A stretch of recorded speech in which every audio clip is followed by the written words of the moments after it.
할렐루야. 오늘 예배 하나님이 오시는데요, 하나님의 이름으로 축복합니다. 하나님의 은혜가 여러분에게 충만할 줄로 믿습니다.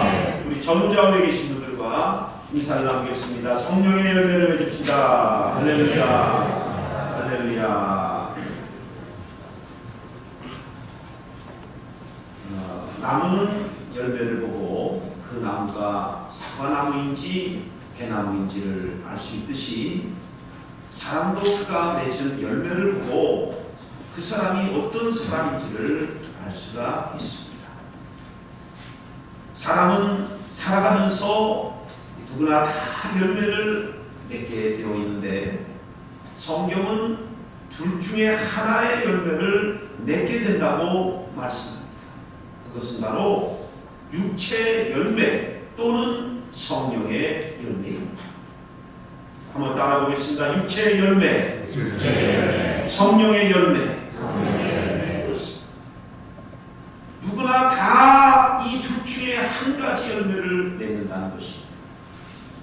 육체의 열매는 세상과 물질을 따라 살아가고 육체의 욕심을 따라 살아갈 때 맺는 열매인데, 그 열매는 갈라디아서 5장 19절에서 21절에 그 열매의 목록을 적어 놓았습니다. 한번 같이 읽어보겠습니다. 시작. 음행과 더러운 것과 보색과 우상 숭배와 주술과 원수 맺는 것과 분쟁과 시기와 당짓는 것과 분열함과 이단과 투기와 술 취함과 방탕함이라, 이렇게 말씀했습니다.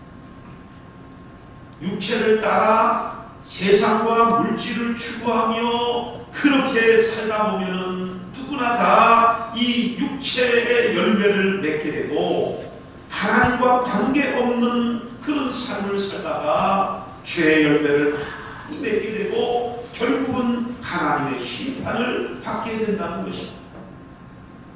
반면에 성령의 열매는 예수 닮기를 힘쓰고 성령을 따라 살며 말씀과 기도와 믿음으로 살아갈 때 맺어지는 열매인데요, 그 열매는 오늘 읽은 본문 같이 한번 읽어보실까요? 다 같이 한번 보시고요. 시작. 사랑, 희락, 화평, 인내, 자비, 양선, 충성, 온유, 절제라. 이렇게 말했습니다. 이런 열매를 맺는 사람은 예수를 믿음으로 예수님과 연결되어 접붙임과 된 사람이에요. 예수를 믿고 여러분 예수님의 말씀을 따라 산다는 것은 예수님의 이 본 나무에 접붙임과 되어진 가지가 되었을 말씀하는 것입니다. 그래서 그 포도나무의 원줄기에서 나오는 그 진액과 모든 생명력을 통해서 이 가지는 열매를 맺게 된다. 성령을 따라 말씀을 따라 믿음으로 살아가는 사람은 가면 갈수록 예수를 닮은 열매를 맺게 되고 영생에 이르게 된다는 것입니다. 성령의 열매는 한마디로 예수 닮음의 열매인 거예요. 성령의 열매가 내 안에 가득하다는 것은 우리의 모든 삶과 우리의 말과 마음과 생각과 행동 속에 예수님의 열매가, 예수님의 모습이, 예수님의 향기가 드러나는 것을 말하는 것입니다. 그러므로 구원받은 모든 성도의 인생의 목표는 예수 닮는 것, 성령의 열매를 맺는 것이어야 하는 것입니다. 세상의 것을 이제는 우리는 그것을 구해야 되겠습니다만, 언제나 우리가 넘치도록 구해야 되며 우리 마음에 항상 넘치는 갈망은 예수 닮기를 원하는 것, 성령의 열매를 맺기를 원하는 것이어야 되는 것입니다. 오늘은 지난 시간에 이어서 희락, 즉 기쁨의 열매에 대해서 말씀을 나누고자 합니다. 오늘 우리 시대는 육체적 쾌락은 넘쳐나지만 마음과 영혼의 기쁨이 없는 시대입니다. 물질 문명은 발달하고 자동차는 발달하고 과학기술 문명은 발달했지만 사람들마다 길거리를 다니는 사람마다 얼굴에는 없어요. 기쁨이 전혀 없이 살아가는 것이.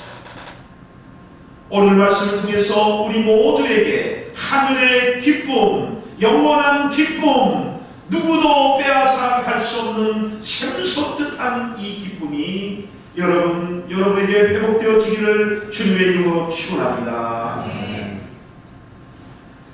지난 시간에 말씀드렸습니다만 성령의 열매는 먼저 내 자신이 그 열매를 맺기를 원하는 갈망과 계속적인 노력, 이것이 먼저 있어야 되는 것입니다.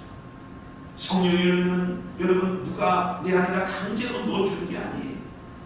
내가 갈망하고 끊임없이 노력하고 몸부림치면서 그 열매를 향해서 노력하고 실천하는 것이 여러분 되어야 된다는 것입니다.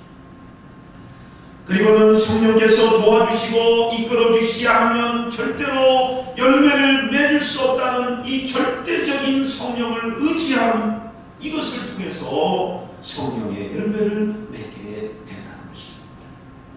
희락, 기쁨의 열매도 마찬가지입니다. 성경에 보면 하나님께서 우리에게 염려하거나 걱정하지 말고 기뻐하라 이렇게 명령하셨어요. 그 때문에 우리는 기뻐하려고 노력하고 기뻐하려고 여러분 실천을 해야 되는 거죠. 왜 기뻐하라는 것입니까? 기뻐하면 건강해지고 웃으면 복이 오니까 기뻐하라는 그런 말씀이 아니에요. 물론 의학자들은 기뻐하고 즐거워하고 웃으면 엔돌핀 같은 우리 몸을 건강하고 젊게 만드는 호르몬이 많이 분비되니까 우리 몸에 좋은 것들이 나오니까 웃으며 살아라, 기쁘게 살아라 이렇게 말합니다. 그러나 성경은 그것 때문에 우리에게 기뻐하라고 말씀하는 것이 아니에요. 그거는 지극히 부수적인 것입니다. 우리에게 항상 기뻐하라, 어떤 순간에도 기뻐하라고 명하신 이유는요, 우리에게 항상 기뻐할 만한 이유가 있기 때문에, 우리가 어떤 순간에도 기뻐할 수 있는 이유가 있기 때문에 기뻐하라는 것입니다. 네. 우리는 예수님으로 인해 기뻐할 수밖에 없는 이 엄청난 은혜를 받았기 때문에 기뻐하라는 말씀이에요. 아무런 기뻐할 이유도 없는데 기뻐하는 것은 뭔가 나사가 빠진 사람이나 할 수 있는 일이지. 예? 아무런 기쁨의 이유도 없고 아무런 기쁨의 요소도 없는데 그저 희죽희죽고 그냥 뭐 기쁘게 웃으며 다니는 거는 이거는 좀 모자란 사람이나 하는 거지 정상인은 그럴 수 없는 거예요. 우리에게는 분명하고 확실하게 기뻐해야 할 이유가 있는 것입니다. 우리는 어떤 상황에서도 감사해야 될 이유가 있는 것입니다. 어떤 순간에도 찬송하고 즐거워해야 되는 이유가 있는 것입니다. 그런데요, 이 찬송하고 감사하고 기뻐해야 되는 이 이유, 이 은혜는 반드시 성령님을 통해서만 깨달을 수 있기 때문에 우리는 성령의 도우심을 간구하고 성령 충만을 구하고 성령의 열매를 맺으라고 성경이 말씀하고 있는 것입니다. 우리는 이 관계를 잘 알기 위해서 예수님과 성령님과의 관계를 잘 알 필요가 있습니다. 여러분, 예수님은 누구세요? 구원을 완성하신 분이십니다. 구원을 완성하신 분이십니다. 그럼 성령님은 누구세요? 성령님은 예수님이 완성하신 구원을 알고 믿고 깨닫게 해주시는 분이라는 것입니다. 다시 말씀드리면 예수님께서 이 땅에 오셔서 하신 일은 우리의 구원을 완성하신 일이에요. 100% 다 이루신 분이에요. 그래서 예수님께서 십자가에 돌아가시면서 뭐라고 하셨어요? 다 이루었다, 다 성취했다, 이렇게 말씀하신 것입니다. 예수님께서 십자가에서 죽으시고 부활하심으로 우리를 죄에서 구원하시고 사망 권세에서 해방시켜 주셨으며, 누구든지 예수를 믿으면 죄사함 받고 의롭게 되고 십자가의 피공로로 모든 저주와 죽음과 지옥과 심판을 면하게 될 뿐만 아니라 하나님의 자녀가 되는 권세, 하나님 나라에 들어가는 은혜, 영생을 누리는 축복을 얻게 하심을 완수하셨다는 말씀. 우리의 구원은 예수님에 의해서 100% 완전히 이루어졌다는 말씀입니다. 그럼 성령님은 왜 오신 것입니까? 예수님께서 못다하신 구원을 이루려고 완성하려고 오신 게 아닌 거예요. 성령께서 오심은요, 예수님께서 이루신 이 구원의 사건, 이 엄청난 이 은혜의 사건, 죄인된 우리를 십자가의 문으로 의롭게 하고 우리가 받아야 될 여러분 저주와 죽음과 지옥과 흉벌 심판을 면하게 된 은혜, 하나님의 자녀가 되는 권세, 하나님 나라에 들어가는 은혜, 영생을 누리는 이 축복을 알고 믿고 우리로 하여금 생생하게 깨달아 그것이 나의 것이 되도록, 그것이 나에게 실제가 되도록 하기 위해서 오셨다는 것입니다. 성령은 깨닫게 해주시는 영입니다. 예수님께서 이루신 구원이 얼마나 놀라운 것인지, 얼마나 측량할 수 없는 것인지를 우리에게 생생하게 알려주는 분이 바로 성령인 것입니다. 그러기에 성령이 아니면은요, 예수님께서 하신 일이 얼마나 위대한지 우리는 알지 못해요. 성령이 도와주지 않으면 예수님이 이루신 그 구원의 이 엄청난 사건을 우리는 일도 깨달을 수가 없는 것입니다. 복음서의 제자들을 보세요. 그들은 하나님이신 예수님과 3년간 동행하였습니다. 놀라운 기적을 다 목격했습니다. 말씀도 들었습니다. 예수님을 위해서 많은 일을 했습니다. 예수님이 십자가에 죽으시고 부활하시는 이 구원의 놀라운 역사를 친히 다 목격했습니다. 그러나 그때마다 저들은 놀라고 두려워하고 이것이 어찌된 영문인가 하며 의아해 했습니다. 자신들도 처형을 당할까봐 두려워하고 불안에 가득하였지. 여러분, 복음서에 보면 제자들이 기쁨이 충만했다는 구절은 한 군데도 없어요. 예수님이 하신 일을 성령께서 깨닫게 해주지 않으니까 제자들은 예수님과 동행하면서도 자기들이 무슨 일을 하고 있는지, 그분이 누군지, 그분이 왜 십자가에 달려 돌아가는지, 왜 부활했는지 전혀 알지 못했어요. 그러니 기쁨이 없을 수밖에요. 그런데 오순절 마가다락방에서 성령 충만을 받은 이후에 제자들의 모습을 보세요. 저들에게 성령이 임하게 되니까 성령을 통해서 예수님의 십자가와 부활을 통해서 이루신 구원이 얼마나 놀라운 것인지, 이것이 얼마나 큰 축복이며 측량할 수 없는 은혜인지를 깨닫게 되니까 제자들의 마음에는 측량할 수 없는 기쁨이, 여러분, 측량할 수 없는 은혜를 받았기 때문에 측량할 수 없는 기쁨이 그 마음에 여러분 충만한 것입니다.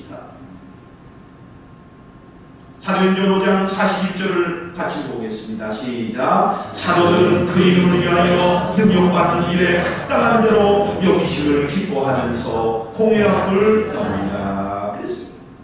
사도행전 5장에 보면은 사도들이 복음을 전하니까 많은 사람들이 주께로 돌아왔습니다. 그러자 대제사장들과 서기관 바리새인들이 시기가 났어요. 자기들에게 와야 되는데 왜 저들에게 가느냐. 그래서 그 죄를 뒤집어 씌워가지고 예수를 전했다는 이유로 데려다가 채찍질을 하고 감옥에 가뒀습니다. 다행히 가말리엘의 중재로 풀려나게 되었지만 바리새인들과 서기관 대제사장들은 사도들을 풀어주되 예수를 전하면 죽이겠다고 협박을 했습니다. 온갖 능욕을 했다고 했습니다. 채찍으로 때렸습니다. 그리고는 풀어주었습니다. 그러나 사도들은 예수 때문에 채찍질을 당하고 예수님 때문에 능욕을 받고 예수님 때문에 이렇게 고난당하는 일로 기뻐했다고 그리 말하고 있어요. 여러분, 이 상황은 전혀 기뻐할 상황이 아닌 것입니다. 네. 그러나 저들감에는 여러분 그 기쁨이 예수님을 깨달은 성령을 통해서 예수님이 우리에게 주신 은혜와 이 축복과 이 구원이 이 놀라운 이 은혜가 기쁨이 충만하다 보니까 그 두려움, 불안, 억울함보다 더 크니까 그 사도들은 기쁨으로 여러분 그 모든 것을 감당할 수가 있었던 것입니다. 우리도 마찬가지입니다. 우리가 성경을 읽고 예수님의 십자가와 부활을 아무리 읽고 믿으려고 해도요 성령이 도와주지 않으면은 우리는 예수님이 이루신 이 놀라운 은혜 사건을 그저 덤덤하게 받아들일 것입니다.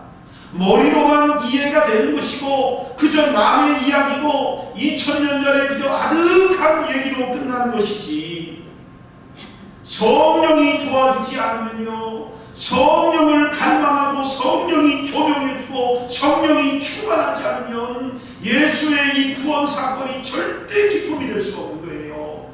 그래서 예수를 오래 믿어도요 그냥 예수만 믿기만 하지 성령을 구하지 않고 성령이 깨닫게 해주지 않으면요 평생 예수가 주신 그 구원의 부활의 그 은혜가 내 돈에 누가 10만원 준 것보다 그 기쁨이 못한 거예요. 성령이 임해야 될 줄로 믿습니다. 성령은 충만해야 될 것입니다. 성령은 그래서 간구해야 되는 거예요. 예수님의 구원의 이야기가 정말 나의 이야기로 생생한 실제적 사건으로 나를 위해서 행하신 역사적 은혜의 사건이니 내 가슴에 절절히 부딪히고 깨달아지고 눈물과 감격과 여러분 이 생생한 이 사도행전의 그 사도와 같이 제자들같이 집사 같은 신앙생활을 하려면 성령이 우리에게 임해야 되는 것입니다. 성령 출발이 되는 것입니다. 보라 지금은 은혜의 때요 보라 지금은 성령을 받을 때라고 말씀하고 있는 것입니다. 여러분에게 성령 충만하기를 주님의 이름으로 축원합니다. 우리는 아무리 여러분 똑똑해도 우리 머리 갖고 예수를 못 믿는 거예요. 예수님의 그 구원에 들어갈 수가 없는 거예요. 그 기쁨이 그 엄청난 것이 얼마나 한 건지를 우리는 알지 못하는 거예요. 바울은 원래 얼음장같이 차가운 사람이었습니다. 교만한 사람입니다. 지성이 발달한 대학자였습니다. 그는 기쁨과 감사, 겸손 이런 것과는 거리가 먼 사람이었습니다. 그러던 그가 다메섹 도상에서 부활의 예수님을 실제로 만났습니다. 그리고는 성령 충만했습니다. 다메섹 도상에서 성령 충만을 경험한 후에 바울은 완전히 새 사람이 되었어요. 바울에게 일어난 변화 중에 가장 큰 변화는 뭐냐? 바울의 얼굴에, 바울의 마음에, 바울의 삶에 기쁨이 충만하였다는 것입니다. 예수 믿고 나면 변화되는, 진짜 예수 믿으면 변화되는 첫 번째가 뭐냐? 기쁨이 있느냐 없느냐. 여러분 기쁨이 있습니까? 예수 믿기 때문에 기쁨이 있습니까? 좀 건강이 안 따라와도 내 뜻대로 안 돼도 여러분 내 삶이 굽어 도는 것 같이 보여도 기쁩니까? 기쁨이 여러분 있어야 될 줄로 믿습니다. 내가 예수 믿는 사람인지 내가 성령의 사람인지 알 수 있는 가장 뚜렷한 증표는 바로 기쁨인 거예요. 초대교회 믿음의 여러분 선진들은 여러분 그 말할 수 없는 그 환경 속에서도 예수가 그 안에 있었기 때문에 예수님이 주시는 이 구원의 감격과 기쁨이 그 안에 있었기 때문에 어떤 상황에서도 그들은 기쁨을 빼앗기지 않았는 거예요. 이 기쁨이 그것 어떤 고난보다도 컸던 것을 알 수가 있는 것입니다. 바울은 필립보에서 전도하다가 억울하게 감옥에 갇혔습니다. 당시 필립보에는 누구나 다 자기의 철학이나 자기의 도를 설파할 자유가 있는 것입니다. 그래서 바울도 거리에서 복음을 전할 수 있는 것입니다. 복음을 전했는데 어떤 일이 벌어졌어요. 귀신 들린, 그래서 정치는 여종, 그 여종에게서 귀신을 쫓아냈어요. 그러니까 이 여종을 통해서 수입을 벌던 주인이 더 이상 점을 못 치니까, 점을 쳐도 신통력이 없으니까 수입이 다 끊어지게 됐어요. 그러니까 이 여종 주인이 깡패를 동원해가지고 바울을 사정없이 두들겨 팼습니다. 그리고는 이 바울을 끌어다가 관가에 넘긴 것입니다. 이 자가 도시를 어지럽힌다 하면서 그렇게 넘겼어요. 그 간수들도 다 한패였기 때문에 바울은 감옥에서 또 한 차례 구타를 당하고 얻어맞고 그리고는 죄 없이 감옥에 갇히게 되었습니다. 얼마나 억울한 겁니까? 얼마나 분한 것입니까? 그런데 바울은 그런 상황에서도 어떻게 그랬습니까? 하나님께 밤중에 감사하며 찬양하며 하나님께 여러분 경배했다. 그렇게 말했습니다. 빌립보서 2장 17절 18절 말씀을 같이 보겠습니다. 빌립보서 좀 틀어주세요. 다 같이 보겠습니다. 시작. 나는 기뻐하고 기뻐하리니 이와 같이 너희도 기뻐하고 나와 함께 기뻐하라. 그렇게 말씀하셨습니다. 여러분 감옥에 지금 있는 상황은 전혀 기쁨의 상황이 아니잖아요. 그것도 억울하게 매를 맞고 그렇게 여러분 들어왔으니 얼마나 여러분 속이 상합니까? 잠이 옵니까? 분이 여러분 이 안에 있을 바라겠습니다. 그런데 바울은 어떻게 했다는 거예요? 나는 기뻐하고 기뻐하리니 너희도 기뻐하고 나와 함께 기뻐하라. 이렇게 말씀했습니다. 빌립보 4장 4절은 또 이렇게 말합니다. 다 같이요. 주 안에서 항상 기뻐하라. 내가 다시 말하노니 기뻐하라. 빌립보서에는 20번가량이나 기뻐하라 기뻐하라 이렇게 말합니다. 바울은 나는 감옥에 있어서 괴롭지만 너희들은 기뻐하라 라든가 나는 억울하게 매를 맞아 고통스럽지만 너희들만은 기뻐하라 이렇게 말하지 않았다는 거예요. 감옥에 갇혀서 매를 맞는 상황이지만 바울은 성령을 통해 자신이 받은 이 구원의 은혜가 얼마나 크고 놀라운지를 깨닫고 나니까 억울한 것, 고통, 이 모든 것보다 하나님의 은혜가 더 크니까 기쁨이 크니까 그 기쁨 안에 이 모든 것들은 갇히게 되는 것입니다. 여러분 우리 마음에 기쁨이 크면요 나머지는 다 사라지는 것입니다. 그래서 자녀들 중에도 보면요 무슨 하나 아버지한테 야단맞을 거 있으면은 눈치를 싹 받다가 아버지가 기쁨이 충만하면 그때 딱 제시하는 그 기쁨이 크니까 그냥 용납하는 이런 전술을 피는 날도 있습니다만은 어쨌든 간에 여러분 우리 마음이 기쁨이 충만하면요 슬픔, 외로움, 아픔, 환난 이거를 다 이겨낼 수 있는 것입니다. 저는 여러분이 당하는 고난, 환난, 역경보다 항상 기쁨이 크게 되기를 주님의 이름으로 축원합니다. 기쁨이 커야 나머지를 다 이길 수가 있는 것입니다. 프랑스의 위대한 수학자요, 과학자요, 철학자요, 세계 최초의 계산기를 발명한 천재 파스칼을 여러분도 잘 아실 것입니다. 이분은 처음부터 예수를 믿은 사람이 아니었어요. 그가 하나님을 믿어야 되느냐 말아야 되느냐는 문제를 놓고 그는 수학적으로 통계학적으로 생각해 왔습니다. 그러다 보니까 믿는 것이 안 믿는 것보다 훨씬 더 유익하다는 결론에 이르게 되었습니다. 즉 하나님이 있다고 믿다가 없으면 그만이지만 없다고 믿다가 진짜 있으면 이건 정말 큰일이구나 이렇게 생각을 하고 믿기를 결심했다는 것입니다. 인격적으로 믿은 게 아니라 수학적으로 계산해서 믿어보려고 시도를 했다는 것입니다. 파스칼의 몸은 어느 한 분도 성한 곳이 없을 정도로 선천적으로 종합병원과 같이 많은 병을 지니고 살았어요. 뇌에도 문제가 있어서 항상 심한 두통을 앓았습니다. 불면증에 시달렸습니다. 위와 장기가 온전치 못해서 음식을 잘 먹지도 못하고 먹은 음식은 소화시키지도 못했습니다. 온몸이 다 문제투성이었어요.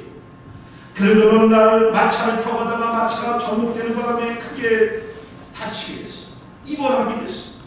자신의 인생을 비관하며 우울한 나날을 보내면서 하나님께 투정어린 기도를 했습니다. 하나님, 도대체 도대체 하나님 어떤 분이시길래 나에게 이렇게 고통을 주십니까? 왜 나를 이렇게 어렵게 하십니까? 하면서 하나님께 눈물을 흘리며 그렇게 탄식하며 기도하는데요, 갑자기 성령을 체험하게 되었던 것입니다. 갑자기 그에게 성령의 불이 임하게 되었다는 것입니다. 성령 충만을 받은 것이죠. 성령의 불세례를 받은 것이죠. 그렇게 성령 충만을 받게 되니까 예수님의 모든 은혜가 이론이 아니라는 걸 알게 되었어요. 그 은혜가 내가 받을 실제적인 은혜구나, 이것이 사실이구나, 역사적 사건이구나, 이걸 깨닫게 되었다는 것입니다. 예수님이 나를 위해 죽으시고 부활하셔서 나의 구원자, 나의 주가 되시니 실제 사건임을 생생하게 깨닫게 되었다는 것입니다. 예수님 때문에 내가 저주받고 형벌받고 지옥을 받아야 되는데 예수님 때문에 내가 그곳에서 벗어난 것이 실제적인 사건임을 알게 되었다는 것입니다.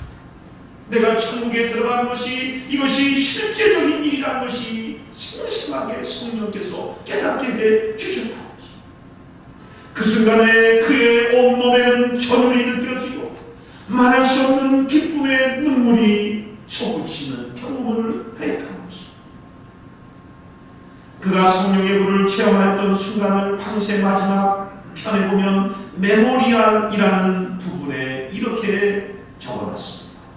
1654년 11월 23일 밤 10시 30분부터 12시 30분까지 불이었다. 성령이 불이었다는 것이죠. 철학자와 지식인의 하나님이 아닌 아브라함의 하나님, 이삭의 하나님, 야곱의 하나님이 나를 만나 주셨다. 확신, 기쁨, 평화. 예수 그리스도의 하나님, 기쁨의 눈물. 이렇게 적어놨습니다. 대수학자요, 계산기를 최초로 만들 정도로 천재인 이 파스칼도요, 인간의 머리로는 하나님의 사랑을, 예수님의 이 은혜를 헤아릴 수가 없었던 거였어요. 오직 성령의 도우심으로, 성령께서 깨닫게 해주심으로 성령이 그에게 임하게 되니까 예수님의 그 십자가와 부활과 그분이 이루신 이 구원의 은총이 얼마나 놀라운 일인가를 생생하게 깨닫고 그런 하나님의 은혜 앞에 꼬꾸라질 수밖에 없었다. 자신의 모든 것을 내려놓고 예수님의 발 앞에 무릎을 꿇는 진정한 신앙인으로 거듭이 나게 되었습니다. 우리도 마찬가지입니다. 머리로만 믿고 내 생각으로만 믿는 것이 아니라 이제는 성령을 의지할 때가 됐습니다. 내 힘으로 지금까지 믿어봤지만 그 주님의 십자가를 잘 알지 못하지 않았습니다. 이제는 성령님께 우리의 기도를 올려드려야 되는 것입니다. 성령님, 내가 한평생 그렇게 떠들어대는 저 십자가 아직도 내 마음에는 감동이 없습니다. 내 마음의 십자가는 너무나 멀게 느껴지기만 합니다. 나를 위해서 죽으셨다고 하지만 내 눈에는 눈물 한 방울 나지 않습니다. 부활하셨다고 하지만 내가 부활할지 나는 여전히 의문입니다. 이런 분이 계십니까? 그 해결은 단 한 가지예요. 성령을 많이 읽는 것도 아니고 다른 어떤 것도 아니고 성령을 구해야 되는 것입니다. 성령을 구할 때 성령이 스승 되셔서 진리를 가르쳐 주시고 다른 진리가 아니라 예수의 진리를 우리의 심령으로 깨닫게 하셔서 이 기쁨으로 이 성령이 주시는 이 구원의 깨달음으로 우리는 세상을 지키며 살아갈 수가 있는 것입니다. 얼마 전 다니엘 기도회에서 강사로 나온 천정은 자매님의 간증을 듣고 참 많은 은혜를 받았습니다.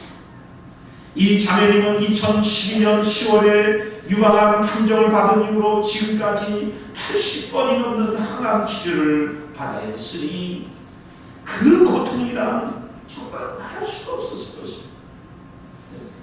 강한 치료 열봉만 받아도 사는 것보다 죽는 게 낫다고 싶을 정도로 그렇게 고통스럽다고 하는데 80번이 넘는 항암 치료와 수술을 받았습니다. 칼로 생사를 도려내는 듯한 고통을 수도 없이 겪었다는 것입니다. 그런데 놀라운 것은 뭐예요? 12년 동안 계속된 말기암의 고통 때문에 이 천정원 자매는 주님께 기도할 수밖에 없었어요. 성령을 간절히 구할 수밖에 없었습니다. 그렇게 암 때문에 성령을 의지하고 기도하다가 자신이 지금 받은 이 십자가와 부활의 은혜, 생생하게 내 마음에 부딪혀온 이 십자가의 은혜, 생생하게 내 안에서 일어난 이 부활의 은혜, 그리고 그 십자가와 부활로 말미암아 장차 누릴 영생과 구원의 은혜, 하나님 자녀됨의 축복, 영생의 이 축복이 내 안에 실제가 되고 사실이 되다 보니까 그 은혜와 기쁨이, 평강이 얼마나 자기 마음을 지배했는지 어느새 12년 동안 80번이라는 이 항암 치료, 항암 수술을 다 감사와 기쁨으로 받아낼 수가 있었다는 것입니다. 이 암으로 말미암아 주님과 날마다 매일같이 손잡고 사는 삶을 시작할 수 있었고, 이 암 때문에 성령님이 나에게 조명해 주신 이 은총이 얼마나 큰 것인지, 성령께서 나를 위로해 주신 그 위로가 얼마나 큰 것인지, 자기는 이 암 때문에 예수를 만나고 성령의 은혜를 깨닫게 되었고 하나님을 말할 수 없는 위로를 받았기 때문에 암은 하나님께서 나에게 주신 특별한 선물이라고 그렇게 고백하고 있습니다. 지금도 설 수 있는 힘만 있으면, 말할 수 있는 힘만 있으면 어디든지 가서 이 좋으신 예수님, 이 복음을, 이 십자가와 부활의 이 천국 복음을 전하는 전도자로 살고 있습니다. 어떻게 10년 동안 80번의 그 고통스럽고 처절한 항암 치료와 항암 수술을 받은 사람, 어떻게 이렇게 얼굴에서 그렇게 기쁨의 열매가, 기쁨의 꽃을 피우는 사람이 될 수가 있겠습니까? 성령이 아니고는 절대 불가능한 것입니다. 하나님께서 그 지옥 같은 고통을 능가하는 하나님의 사랑, 예수님의 은혜, 천국의 기쁨, 하늘의 위로, 하늘의 평안이 그녀를 덮었기 때문에, 그 기쁨이 고통보다 컸기 때문에, 그 위로가 여러분 고통보다 컸기 때문에 항상 기뻐할 수가 있었고 고난을 이길 수가 있었던 것입니다. 그래서 느헤미야 8장 10절은 이렇게 말하고 있는 것입니다. 다 같이 읽겠습니다. 시작. 여호와를 기뻐하는 것이 너희의 힘이니라. 믿습니까? 여호와를 기뻐하는 것이 힘이었습니다. 세상을 이기는 힘이요, 고통을 이기는 힘이요, 유혹을 이기는 힘이요, 세상의 어떤 쾌락이라 할지라도 다 물리칠 수 있는 힘은 여호와를 기뻐하는 것입니다. 하나님이신 은혜를 누리는 그 기쁨이 우리의 힘이 되는 것입니다. 참된 기쁨은 세상이 줄 수도, 사람이 여러분 줄 수도 없는 것입니다. 오직 성령 충만하여 십자가와 부활을 통해서 이루신 그 하나님의 넘치는 은혜를 생생하게 깨닫게 되어질 때 우리 마음에는 하늘 기쁨이, 거룩한 기쁨이, 측량할 수 없는 기쁨이 여러분 충만하게 될 것입니다. 이 힘으로 세상을 이기고 근심 걱정을 이기고 풍파 환난 유혹을 다 이기고 승리할 수 있는 저와 여러분 되어지기를 주님의 이름으로 축원합니다. 축원합니다.